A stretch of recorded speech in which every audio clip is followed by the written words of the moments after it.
Can you imagine a world without audiovisual art? No going to the theater to watch a movie or flipping on TV to watch a cartoon. It doesn't sound good, does it? Film and television play a significant role in people's lives, but given the large crew sizes these pieces of art tend to have, people normally don't pay much attention to the workers behind the scenes. Be honest, when was the last time you read all of the credits at the end of the movie? It's okay if you haven't.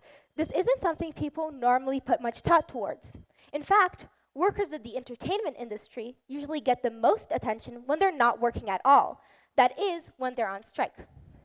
From the Disney 1941 strike, when about 300 workers staged a walkout to demand screen credit and the means to a decent quality of life, to the 2023 WGA and SAG-AFTRA strikes, where Hollywood actors and writers refused to work for over 100 days, demanding AI protections and fair compensation for their work, there is a long history of strikes in the entertainment industry. But this talk will focus particularly on the Animation Guild strike of 2024 and its causes, especially focusing on artificial intelligence and outsourcing. As most of the more well-known animation companies, such as Disney, Pixar, Cartoon Network, DreamWorks, and many more, are American, this talk will focus particularly on how this affects American companies and workers. Businesses like Disney have built their brand on the idea of movie magic, but not even a spell could disguise how precarious the situation of the animation industry is.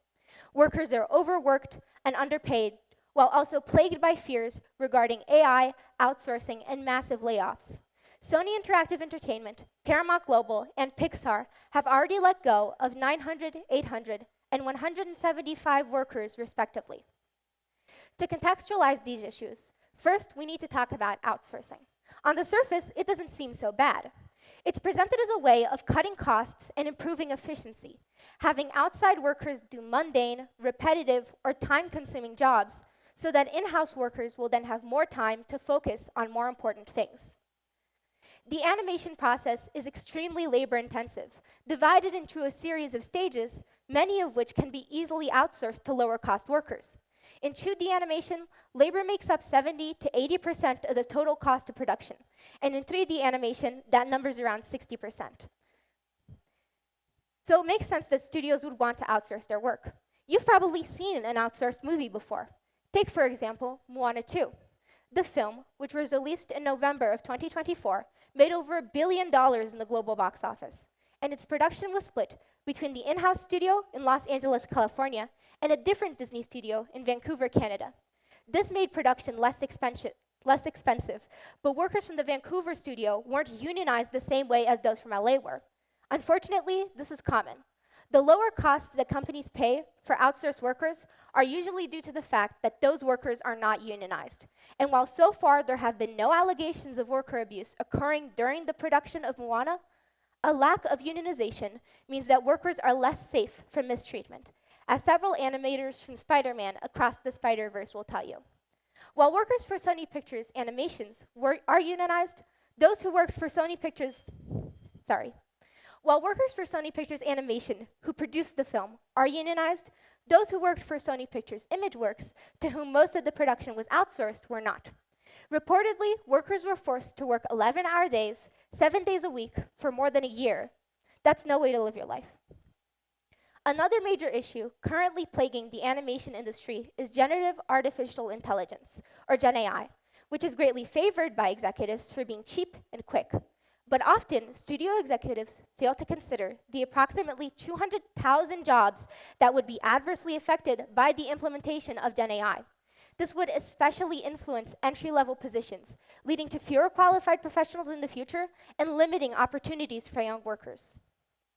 Current and former CEOs of some of the largest animation companies, such as Bob Iger from Disney, Jeffrey Katzenberg from DreamWorks, and Ed Catmull from Pixar, have all expressed the idea that AI is just another tool, like any other, and that it must be embraced because it will become a part of the industry, whether we want it to or not.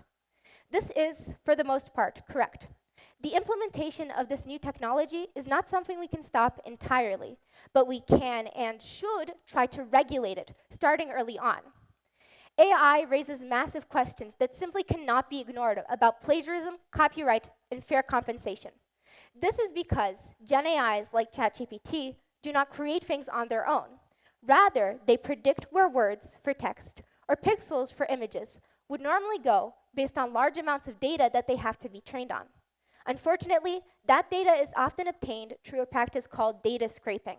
This means that AI is taking publicly available data from online sources and using it without the consent of the original creator.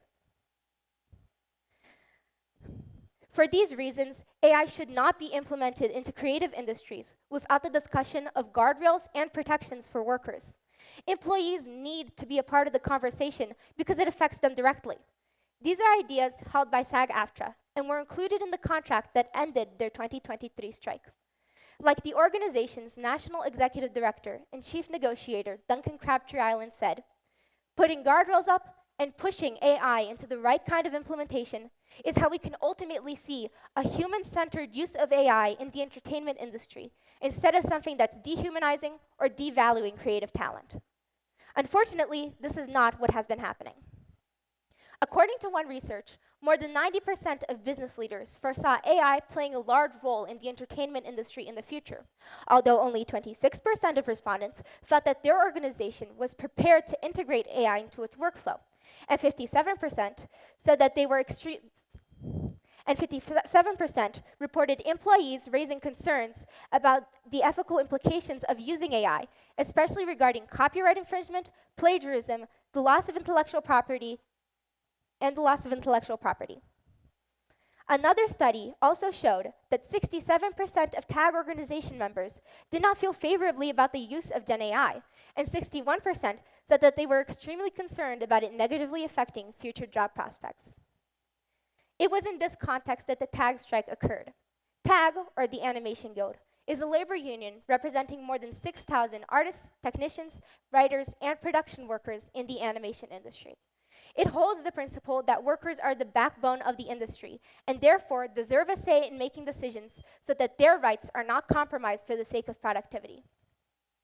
The strikes occurred in the face of negotiations with the Alliance of Motion Picture Television Producers, or AMPTP, asking for fair wages, guardrails against AI, and staffing minimums.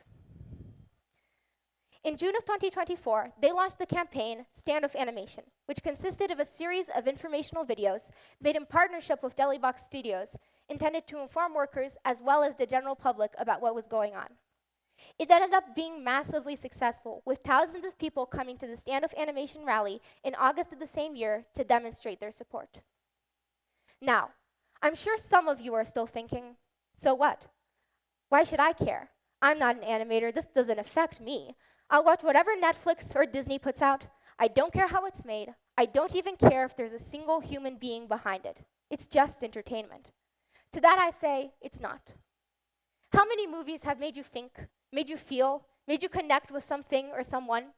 To quote Neil Gaiman in the introduction he wrote for the 60th anniversary edition of Ray Bradbury's Fahrenheit 451, fiction is a lie that tells us true things over and over.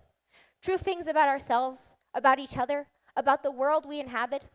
Animation isn't just entertainment, it's art. Art, self-expression, community, it's been with us for as long as we've considered ourselves humanity. If neuroscientist Antonio Damasio is to be believed, storytelling is as old and as universal as consciousness itself. Art is not just a reflection of humanity, it is humanity, and that's why you should care. These strikes are not just about TAG versus the AMPTP, or WGA versus Hollywood. It's bigger than that. It's about art and artists versus corporations and corporate greed. It's people fighting for their worth against companies who only find worth in profit. It's about art versus AI, people versus machines, the human versus the inhuman. It matters what happens to artists because they are the core of our culture, representatives of our remaining humanity and community in an era where we are more isolated and alienated than ever before. This is meaningful, and you should care. Even if you're just a casual enjoyer of film and television, even if you hate animation with every fiber of your soul. The negotiations are over, but the issues still remain. On December 23rd, 2024, an agreement was reached between TAG and the AMPTP. The new contract included many benefits, but did not give workers the right to say no to using AI or prevent studios from using AI or outsourcing to replace workers, which were two prominent points of the strike. A situation like this may seem hopeless, but strikes are not the only way to fight back. We as consumers of media drive profit, which is what studio executives care about. By letting them know that we are unhappy, making informed choices about what media we consume, and supporting workers in their struggles, we have the power to inspire change, which is crucial at a time like this. Because until workers of the animation industry are safe from the threats mentioned in this talk, well, to borrow a phrase from the Stand Up Animation campaign, animation is still under attack. Thank you.